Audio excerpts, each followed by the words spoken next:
आज सुनते हैं सावन मास में बृहस्पतिवार व्रत की कथा। तो एक बार बोलिए प्रेम से विष्णु भगवान की जय, लक्ष्मी माता की जय। की प्राचीन समय की बात है।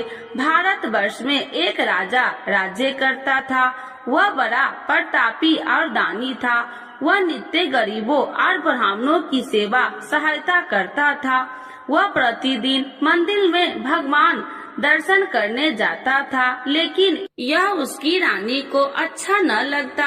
न वह व्रत करती और न ही किसी को एक पैसा दान में देती। राजा को भी ऐसा करने से मना किया करती। एक समय की बात है कि राजा शिकार खेलने वन को चले गए। घर पर रानी और दासी थी। उस समय गुरु बृहस्पति साधु का रूप धारण कर राजा के दरवाजे पर भिक्षा मांगने आए। साधु ने रानी से भिक्षा मांगी तो वह कहने लगी, हे साधु महाराज, मैं इस दान और पुण्य से तंग आ गई हूँ। आप कोई ऐसा उपाय बताए जिससे यह सारा धन नष्ट हो जाए और मैं आराम से रह सकूं। साधु रूपी बृहस्पति देव ने कहा, हे देवी, तुम बड़ी विचित्र हो। संतान और धन से भी कोई दुखी होता है। अगर तुम्हारे पास अधिक धन है तो इसे शुभ कार्यों में लगाओ, जिससे तुम्हारे दोनों लोक सुधरे। परंतु साधु की इन बातों से रानी खुश नहीं हुई। उसने कहा कि मुझे ऐसे धन की आवश्यकता नहीं जिसे मैं दान में दूं तथा जिसको संभालने में ही मेरा सारा समय नष्ट हो जाए। साधु ने कहा, यदि तुम्हारी ऐसी इच्छा है तो जैसे मैं तुम्हें बताता हूँ तुम वैसे ही करना। बृहस्पतिवार के दिन तुम घर को गोबर से लिपना, अपने केसे को पीली मिट्टी से धोना, केसे को धोते समय स्नान करना, राजा से हजामत बनाने को कहना, भोजन में मांस मदिरा खाना, कपड़ा धोबी के यहाँ धुलने डालना।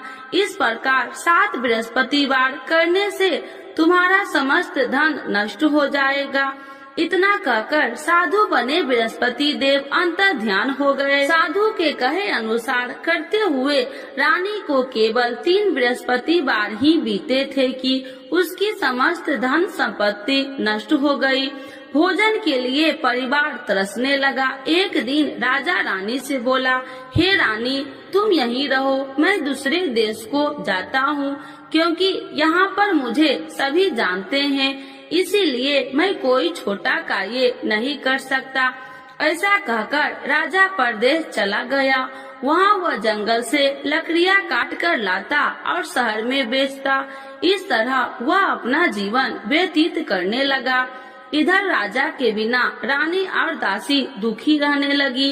एक समय जब रानी और दासियों को 7 दिन बिना भोजन के रहना पड़ा तो रानी ने अपनी दासी से कहा, हे दासी, पास ही के नगर में मेरी बहन रहती है, वह बड़ी धनवान है, तू उसके पास जा और कुछ ले आ ताकि थोड़ा बहुत गुजर बसर हो जाए। दासी रानी की बहन के पास गई। उस दिन बृहस्पतिवार था। रानी की बहन उस समय बृहस्पतिवार की कथा सुन रही थी। दासी ने रानी की बहन को अपनी रानी का संदेश दिया, लेकिन रानी की बहन ने कोई उत्तर नहीं दिया। जब दासी को रानी की बहन से कोई उत्तर नहीं मिला तो वह बहुत दुखी हुई। उसे क्रोध भी आया। दासी ने वापस आकर रानी को सारी बात बता दी। सुनकर रानी ने अपने भाग्य को कोसा। उधर रानी की बहन ने सोचा कि मेरी बहन की दासी आई थी, परंतु मैं उससे नहीं बोली, इससे वह बहुत दुखी हुई होगी। कथा सुनकर और पूजन समाप्त कर वह अपनी बहन के घर गई और कहने लगी, हे बहन, मैं बृहस्पतिवार का व्रत कर रही थी, तुम्हारी दासी गई, परंतु जब तक कथा होती है तब तक न उठते हैं और न ही बोलते हैं, इसीलिए मैं नहीं बोली। कहो दासी क्यों गई थी?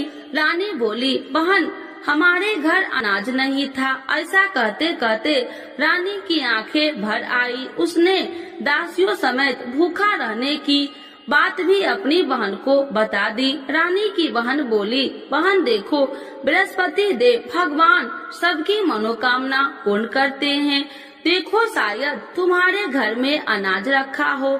यह सुनकर दासी घर के अंदर गई तो वहाँ उसे एक घड़ा अनाज का भरा मिल गया। उसे बड़ी हैरानी हुई क्योंकि उसे एक बर्तन देख लिया था। उसने बाहर आकर रानी को बताया। दासी रानी से कहने लगी, हे रानी, जब हमको भोजन नहीं मिलता तो हम व्रत ही तो करते थे, इसीलिए क्यों न इनसे व्रत और कथा की विधि पूछ ली जाए, हम भी व्रत किया करेंगे। दासी के कहने पर रानी ने अपनी बहन से बृहस्पतिवार व्रत के बारे में पूछा।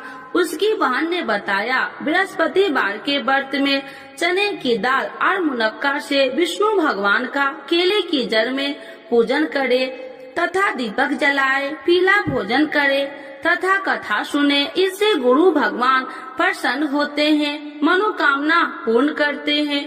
व्रत और पूजन की विधि बताकर रानी की बहन अपने घर लौट आई। रानी और दासी दोनों में निश्चय किया कि बृहस्पति देव भगवान का पूजन जरूर करेंगे। 7 रोज बाद जब बृहस्पतिवार आया तो उन्होंने व्रत रखा। घुड़सार में जाकर चना और गुड़ बिल लाई तथा उसकी दाल से केले की जड़ तथा विष्णु भगवान का पूजन किया। अब पीला भोजन कहाँ से लाए? दोनों बड़ी दुखी हुई, परंतु उन्होंने व्रत किया था, इसीलिए बृहस्पति देव भगवान प्रसन्न थे। एक साधारण व्यक्ति के रूप में वे दोनों थालों में सुंदर पीला भोजन लेकर आए और दासी को देकर बोली, हे दासी, यह भोजन तुम्हारे लिए और तुम्हारी रानी के लिए है, इसे तुम दोनों ग्रहण करना। दासी भोजन पाकर बहुत प्रसन्न हुई। उसने रानी को सारी बात बताई। उसके बाद से वे प्रत्येक बृहस्पतिवार को गुरु भगवान का व्रत और पूजन करने लगी। बृहस्पति भगवान की कृपा से उनके पास धन हो गया, परंतु रानी फिर पहले की तरह आलस करने लगी। तब दासी बोली, देखो रानी, तुम पहले भी इसी प्रकार आलस करती थी, तुम्हें धन रखने में कष्ट होता था, इस कारण सभी धन नष्ट हो गया। अब गुरु भगवान की कृपा से धन मिला है तो फिर तुम्हें आलस होता है। बड़ी मुसीबतों के बाद हमने ये धन पाया है, इसीलिए हमें दान पुण्य करना चाहिए। अब तुम भूखे मनुष्य को भोजन कराओ, प्याव लगवाओ, ब्राह्मणों को दान दो, कुआं, तालाब, बावड़ी आदि का निर्माण कराओ, मंदिर, पाठशाला बनाकर ज्ञान दो, कुमारी कन्याओं का विवाह करवाओ, अर्थात धन को शुभ कार्यों में खर्च करो, जिससे तुम्हारे कुल का यश बढ़ेगा तथा स्वर्ग की प्राप्ति हो और पितृ प्रसन्न हो।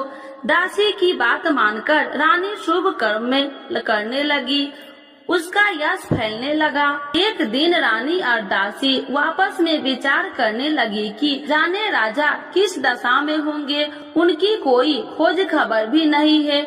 उन्होंने श्रद्धा पूर्वक गुरु बृहस्पतिवार भगवान से प्रार्थना की, राजा जहाँ कहीं भी हो शीघ्र वापस आ जाए। उधर राजा परदेश में बहुत दुखी रहने लगा। वह प्रतिदिन जंगल से लकड़ियाँ बीन कर लाता और उसे शहर में बेचकर अपने दुखी जीवन को बड़ी कठिनता से व्यतीत करता। एक दिन दुखी हो अपनी पुरानी बातों को याद करके वह रोने लगा और उदास हो गया। उसी समय राजा के पास बृहस्पति देव साधु के भेष में आकर बोले, हे लकड़हारे, तुम इस सुनसान जंगल में किस चिंता में बैठे हो, मुझे बतलाओ। यह सुन राजा के नेत्रों में जल भर गया और साधु की वंदना कर राजा ने अपनी संपूर्ण कहानी सुना दी। महात्मा दयालु होते हैं। वे राजा से बोले, हे राजा, तुम्हारी पत्नी ने बृहस्पति देव के प्रति अपराध किया था, जिसके कारण तुम्हारी यह दशा हुई। अब तुम चिंता मत करो, भगवान तुम्हें पहले से अधिक धन देंगे। देखो, तुम्हारी पत्नी ने बृहस्पतिवार का व्रत प्रारंभ कर दिया है।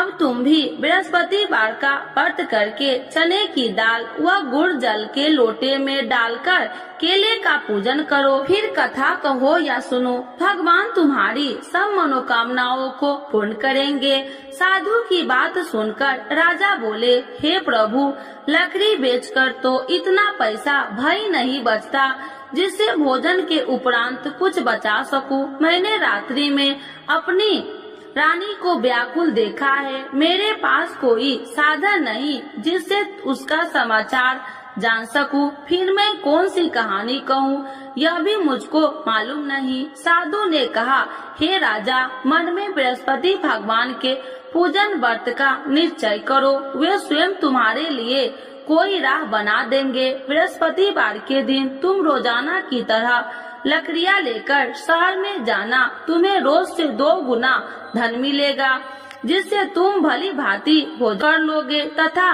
बृहस्पति देव की पूजा का सामान भी आ जाएगा। धीरे धीरे समय व्यतीत होने पर फिर बृहस्पतिवार का दिन आया। राजा जंगल से लकड़ियाँ काटकर शहर में बेचने लगा। उसे उस दिन और 2 दिनों से अधिक धन मिला। राजा ने चना गुड़ आदि लाकर बृहस्पतिवार का व्रत किया। उस दिन से उसके सभी कलेश दूर हुए। परंतु जब अगले गुरुवार का दिन आया तो वह बृहस्पतिवार का व्रत करना भूल गया। इस कारण बृहस्पति भगवान नाराज हो गए। उस दिन उस नगर के राजा ने विशाल यज्ञ का आयोजन किया था तथा अपने समस्त राज्यों में घोषणा करवा दी कि सभी मेरे यहाँ भोजन करने आवे, किसी के घर चूल्हा न जले। इस आज्ञा को जो न मानेगा उसको फांसी दे दी जाएगी। राजा की आज्ञा अनुसार राज्य के सभी वासी राजा के भोजन में सम्मिलित हुए, लेकिन लकड़हारा कुछ देर से पहुंचा, इसीलिए राजा को उसको अपने साथ महल में ले गए। जब राजा लकड़हारे को भोजन करा रहे थे तो रानी की दृष्टि उस खूंटी पर पड़ी जिस पर उसका हार लटका हुआ था। उसे हार खूंटी पर लटका दिखाई नहीं दिया। रानी को निश्चय हो गया कि मेरा हार इस लकड़हारे ने चुरा लिया है। उसी समय सैनिक बुलाकर उसको जेल में डलवा दिया। लकड़हारा जेल में विचार करने लगा कि जाने कौन से पूर्व जन्म के कर्म से मुझे यह दुख प्राप्त हुआ है, और जंगल में मिले साधु को याद करने लगा। तत्काल बृहस्पति देव साधु के रूप में प्रकट हो गए और कहने लगे, अरे मूर्ख, तूने बृहस्पति देवता की कथा नहीं की, इसी कारण तुझे यह दुख प्राप्त हुआ है। अब चिंता मत कर, बृहस्पतिवार के दिन जेल खाने के दरवाजे पर तुझे 4 पैसे पड़े मिलेंगे। उनसे तू बृहस्पतिवार की पूजा करना तो तेरे सभी कष्ट दूर हो जाएंगे। अगले बृहस्पतिवार उसे जेल के द्वार पर 4 पैसा मिले। राजा के पूजा का सामान मंगवाकर कथा कही और प्रसाद बांटा। उसी रात्रि में बृहस्पति देव ने उस नगर के राजा को स्वप्न में कहा, हे राजा, तूने जिस जेल में बंद किया है उसे कल छोड़ देना, वह निर्दोष है। राजा प्रातः काल उठा और खूंटी पर हार टंगा देकर लकड़हारे को बुलाकर क्षमा मांगी तथा राजा के योग्य सुंदर वस्त्र आभूषण भेंट कर उसे विदा किया। गुरुदेव की आज्ञा अनुसार राजा अपने नगर को चल दिया। राजा जब नगर के निकट पहुंचा तो उसे बड़ा ही आश्चर्य हुआ। नगर में पहले से अधिक बाग, तालाब और कुएं तथा बहुत सी धर्मशालाएं, मंदिर आदि बने हुए थे। राजा ने पूछा कि यह किसका बाग और धर्मशाला है। तब नगर के सब लोग कहने लगे कि यह सब रानी और दासी द्वारा बनवाए गए हैं। राजा को आश्चर्य हुआ और गुस्सा भी आया कि उसकी अनुपस्थिति में रानी के पास धन कहां से आया होगा। जब रानी ने यह खबर सुनी कि राजा आ रहे हैं तो उसने अपनी दासी से कहा, हे दासी, देख राजा हमको कितनी बुरी हालत में छोड़ के गए थे, वह हमारी ऐसी हालत देखकर लौट न जाए, इसीलिए तू दरवाजे पर खड़ी हो जा। रानी की आज्ञा अनुसार दासी दरवाजे पर खड़ी हो गई और जब राजा आए तो उन्हें अपने साथ महल में लिवा आई। तब राजा ने क्रोध करके अपनी तलवार निकाली और पूछने लगी, बताओ यह धन तुम्हें कैसे प्राप्त हुआ। तब रानी ने सारी कथा कह सुनाई। राजा ने निश्चय किया कि मैं रोजाना दिन में 3 बार कहानी कहा करूँगा और रोज व्रत किया करूँगा। अब हर समय राजा के दुपट्टे में चने की दाल बंधी रहती तथा दिन में 3 बार कथा कहता। एक रोज राजा ने विचार किया कि चलो अपनी बहन के यहाँ हो आऊं। इस तरह का निश्चय कर राजा घोड़े पर सवार हो अपनी बहन के यहाँ चल दिया।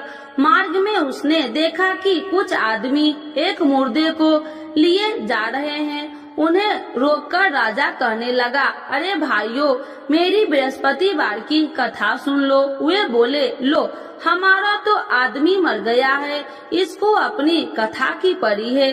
परंतु कुछ आदमी बोले, अच्छा कहो, हम तुम्हारी कथा भी सुनेंगे। राजा ने दाल निकाली और कथा कहनी शुरू कर दी। जब कथा आदि हुई तो मुर्दा हिलने लगा और जब कथा समाप्त हुई तो राम राम कह के वह मुर्दा खड़ा हो गया। राजा आगे बढ़ा। उसे चलते चलते शाम हो गई। आगे मार्ग में उसे एक किसान खेत में हल चलाता मिला। राजा ने उसे कथा सुनने का आग्रह किया, लेकिन वह नहीं माना। राजा आगे चल पड़ा। राजा के हटते ही बैल पछाड़ खाकर गिर गए तथा किसान के पेट में बहुत जोर से दर्द होने लगी। उसी समय किसान की माँ रोटी लेकर आई। उसने जब देखा तो अपने पुत्र से सब हाल पूछा। बेटे ने सभी हाल बता दिया। बुढ़िया दौड़ी दौड़ी उस घुड़सार के पास पहुँची और उसने बोली, मैं तेरी कथा सुनूंगी, तू अपनी कथा मेरे खेत पर ही चलकर कहना। राजा ने लौटकर बुढ़िया के खेत पर जाकर कथा कही, जिसके सुनते ही बैल खड़े हो गए तथा किसान के पेट का दर्द भी बंद हो गया। राजा अपनी बहन के घर पहुंच गया। बहन ने भाई को खूब मेहमानबाजी की। दूसरे रोज प्रातः काल राजा जागा तो वह देखने लगा कि सब लोग भोजन कर रहे हैं। राजा ने अपनी बहन से जब पूछा, ऐसा कोई मनुष्य नहीं है जिसने भोजन नहीं किया हो, जो मेरी बृहस्पतिवार की कथा सुन ले। बहन बोली, हे भैया, यह देश ऐसा ही है। यहाँ लोग पहले भोजन करते हैं, बाद में कोई अन्य काम करते हैं। फिर वह एक कुम्हार के घर गई, जिसका लड़का बीमार था। उसे मालूम हुआ कि उसके यहाँ 3 दिन से किसी ने भोजन नहीं किया है। रानी ने अपने भाई की कथा सुनने के लिए कुम्हार से कहा। वह तैयार हो गया। राजा ने जाकर बृहस्पतिवार की कथा कही, जिसको सुनकर उसका लड़का ठीक हो गया। अब तो राजा को प्रशंसा होने लगी। एक दिन राजा ने अपनी बहन से कहा, हे बहन, अब मैं अपने घर जाऊंगा, तुम भी तैयार हो जाओ। राजा की बहन ने अपनी सास से अपने भाई के साथ जाने की आज्ञा मांगी। सास बोली, हाँ चली जा, मगर अपने लड़कों को मत ले जाना, क्योंकि तेरे भाई के कोई संतान नहीं है। बहन ने अपने भाई से कहा, हे भैया, मैं तो चलूंगी, मगर कोई बालक नहीं चलेगा। अपनी बहन को भी छोड़कर दुखी मन से राजा अपने नगर को लौट आया। राजा ने अपनी रानी से सारी कथा बताई और बिना भोजन किए वह सैया पर लेट गया। रानी बोली, हे प्रभु, बृहस्पति देव ने हमें सब कुछ दिए हैं, वे हमें संतान अवश्य देंगे। उसी रात बृहस्पति देव ने राजा को स्वप्न में कहा, हे राजा, उठ, सभी सोच त्याग दे, तेरी रानी गर्भवती है। राजा को यह जानकर बड़ी खुशी हुई। 9वें महीने में रानी के गर्भ से एक सुंदर पुत्र पैदा हुआ। तब राजा बोला, हे रानी, स्त्री बिना भोजन के रह सकती है, परंतु बिना कहे नहीं रह सकती। जब मेरी बहन आए तो तुम मुझसे कुछ मत कहना। रानी ने हाँ कर दी। जब राजा की बहन ने यह शुभ समाचार सुना तो वह बहुत खुशी हुई तथा बधाई लेकर अपने भाई के यहाँ आई। रानी ने तब उसे आने का उलाहना दिया। जब भाई अपने साथ ला रहे थे तो तब टाल गई, उनके साथ न आई और आज अपने आप भागी भागी बिना बुलाए आ गई। तो राजा की बहन बोली, भाई मैं इस प्रकार न कहती तो तुम्हारे घर औलाद कैसे होती। बृहस्पति देव सभी मनोकामनाएं पूर्ण करते हैं जो श्रद्धा भाव पूर्वक बृहस्पतिवार का व्रत करता है एवं कथा पढ़ता है अथवा सुनता है और दूसरों को सुनाता है। बृहस्पति देव उसकी सभी मनोकामनाएं पूर्ण करते हैं, उनकी सदैव रक्षा करते हैं। जो संसार में सद्भावना से गुरुदेव का पूजन एवं व्रत सच्चे हृदय से करते हैं उनकी सभी मनोकामनाएं वैसे ही पूर्ण होती है जैसे सच्ची भावना से रानी और राजा ने बृहस्पति देव की कथा का गुणगान किया तो उनकी सभी इच्छाएं बृहस्पति देव जी ने पूर्ण की। अनजाने में भी बृहस्पति देव की उपेक्षा न करे, ऐसा करने से सुख शांति नष्ट हो जाती है। इसीलिए सबको कथा सुनने के बाद प्रसाद लेकर जाना चाहिए। हृदय से उनका नमन करते हुए जयकारा बोलना चाहिए। तो एक बार बोलिए प्रेम से बृहस्पति भगवान की जय, विष्णु भगवान की जय, लक्ष्मी माता की जय। आरती श्री बृहस्पति देव की। ओम जय बृहस्पति देवा, स्वामी जय बृहस्पति देवा, छीने छीने भोग लगाऊं, छीने छीने भोग लगाऊं, कदली फल में बा। ओम जय बृहस्पति देवा, तुम्हें पूरन परमात्मा, तुम्हें अंतर्यामी, स्वामी तुम्हें अंतर्यामी, जगत पिता जगदीश्वर, जगत पिता जगदीश्वर, तुम्हें सबके स्वामी। ओम जय बृहस्पति देवा, चरणामृत निज निर्मल, सब पातक हरिता, स्वामी सब पातक हरिता, सकल मनोरथ दायकी, सकल मनोरथ दायकी, कृपा करो भरता।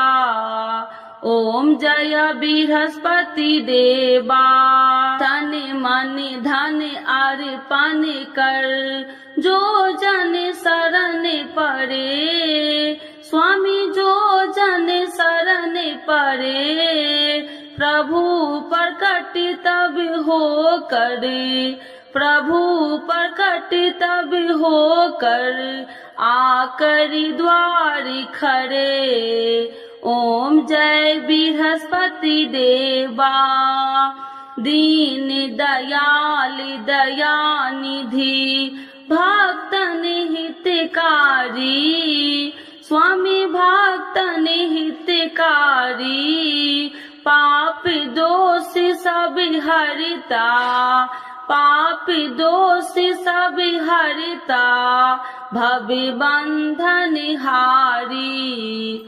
ओम जय बृहस्पति देवा, सकल मनोरथ दायकी, सब संशय तारो, स्वामी सब संशय तारो, विषय विकार मिटाओ, विषय विकार मिटाओ, संतन सुखकारी।